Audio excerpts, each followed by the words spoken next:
Hi, it's Fias Taro. Hello, Capricorn placements. Tadadadadadadad. Capricorn, yes. Opo. So, let's see.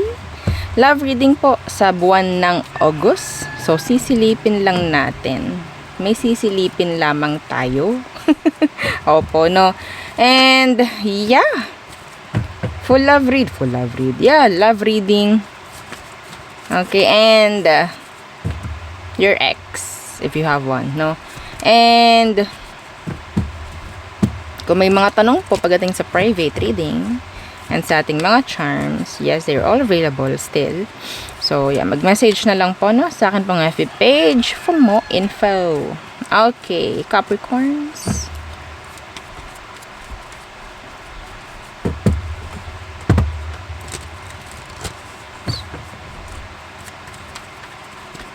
Capricorn. Ooh, the Knight of Coins in reverse. Some of them, they have money issues. They're like hard-headed. Tigas ang ulo nitong taong to, Capricorn. Matigas ang ulo niya. You can't control them. Or pwedeng nakikipagmatigasan ka sa taong to. Ace of Cups. So, I think this person, nagmamatigas sa part niya. Oo, may pagmamatigas sa part niya, pero nandoon yung, still, meron siyang soft spot for you. Soft spot. Okay, I don't know, may nangyari bang miss opportunity with you? Meron itong energy ng emosyon sa'yo, pero they're just like holding back. They are holding back.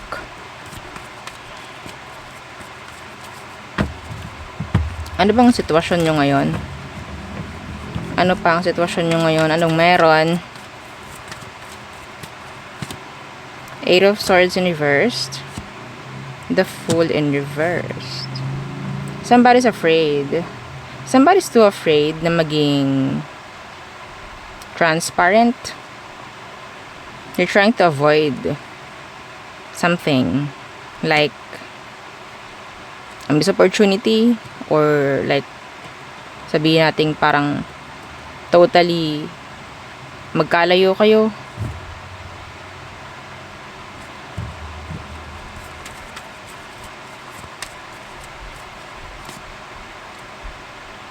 Age gap, age differences.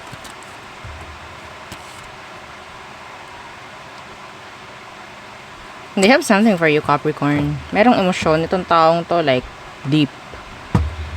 Okay? You have here, Aries, air sign, water sign, earth sign.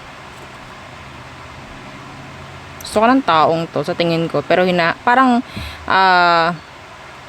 hindi niya lang hinahayaan yung sarili niya na maging transparent sa'yo. Because some of them, they're like afraid na makarinig ng kung ano man from you. Some of you, napaka straightforward. Okay? Yeah. Kung ayaw mo, ayaw mo. Something like that. Okay? What's their next action? Ngayong August. May next action ba to sa'yo, Capricorn? So, ngayon, nakikita natin na para siyang naglalaylaw. Okay? The universe in reversed. And the moon. So, para itong shadow. Nandyan. Oo. Pero hindi yung masyadong makikita-kita. Lalo na kapag, di ba, may mga parte na hindi mo kita, madilim, pero nandun yung shadow. Parang ganon. Like, sneaky. Yung person. They're like hiding, quiet. But yeah, I think they're watching you. They are watching you. Grabe, no? Somebody's watching me. Yeah. Yeah, they're watching you. We have your Ace of Swords. Marami tong gustong sabihin na actually. Nandun yung they're sad. Because nandun yung pagkamis. Kasi meron ditong universe in reverse.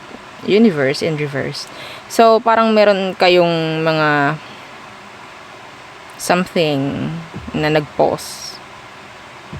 Okay, something like that. Anyway, so, yeah.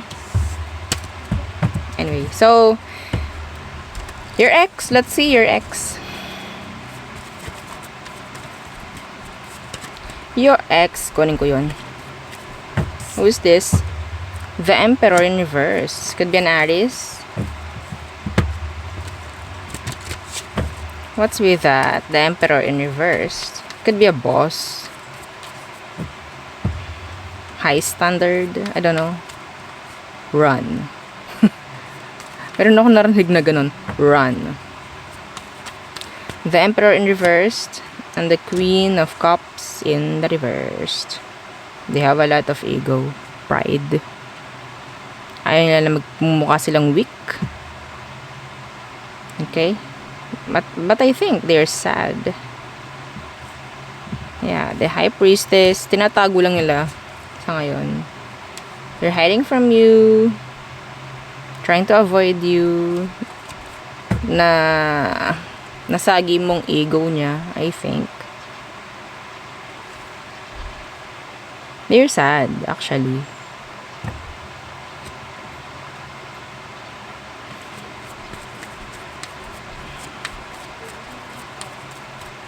There's this softness, pero medyo andun rin yung energy na the Emperor is that's a masculine energy, pero may soft side. The Queen of Cups, they're sneaky, they're sneaking, deceptive.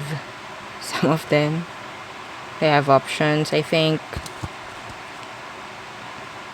some of them, they have money issues or commitment issues.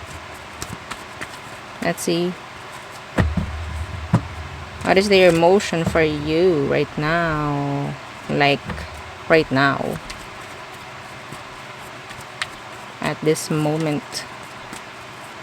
What is their emotion for you, Capricorn? The Queen of Wands in reverse. Some of you, masabi nating same gender yung iba. Okay, the Queen of Wands in reverse. And the Eight of Swords in reverse. May na-trigger ka dito sa taong to. Andoon yung energy na para siyang na-intimidate. Na-intimidate.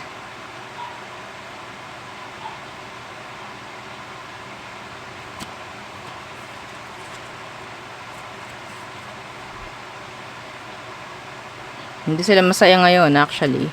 Pero they're trying. They're trying. Pero mas nangingibabaw yung sadness. Okay? Nainis sa sarili niya. I don't know why. Nainis sa sarili niya. Andun yung energy ng emosyon, like the love, meron pa rin still. Pero na-intimidate to, or para siyang, hindi ko alam eh. I don't know, like, feeling niya na-intimidate siya sa'yo. Hindi ko alam bakit. Hindi niya kaya maging open. Nahiya siya. Okay? Hindi niya kaya maging open. They want to communicate. Yun yung nagpapasaya sa kanya, pero they can't.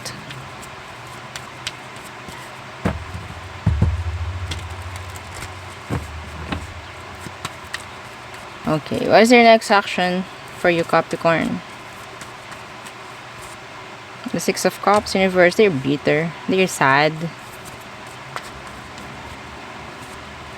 The Hermit, Virgo. Always looking for you. Always looking for you. Hindi sila makapag-focus ngayon sa mga ginagawa nila. Okay? Ang lagi, para tong yung kanta ng Cup of Joe. Multo. Oh, parang ganyan. Minumulto siya. Ganon yung energy. Okay? Yeah, minumulto siya ng damdamin niya for you. Yeah. Wala tayong magagawa. Wala rin naman siyang action here. Silent. Ba't ang dami na-intimidate sa inyo, Capricorn? Ano meron? Iba siguro dito eh. Yung mga gustong kumausap sa inyo, I think. Tingnan mo lang siya. Parang muna siyang nire-reject. Eh, parang gano'n. Hindi tingnan ka mula ulo hanggang paa. Oo, no? Ganon siguro, yeah, yung tingin nila sa inyo. I don't know. Ano bang ginagawa nyo? So, tingnan natin, Aries through Pisces.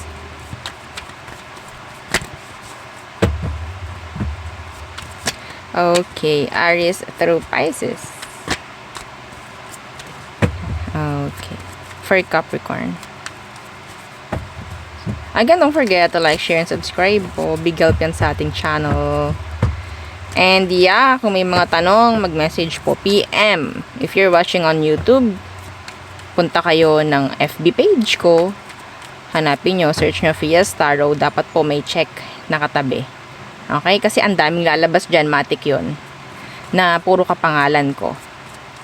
Okay? I don't know, like, yung akin ata yung pinakaunang lalabas kasi siya yung may check. Parang ganun. Anyway. So, Aries. Okay.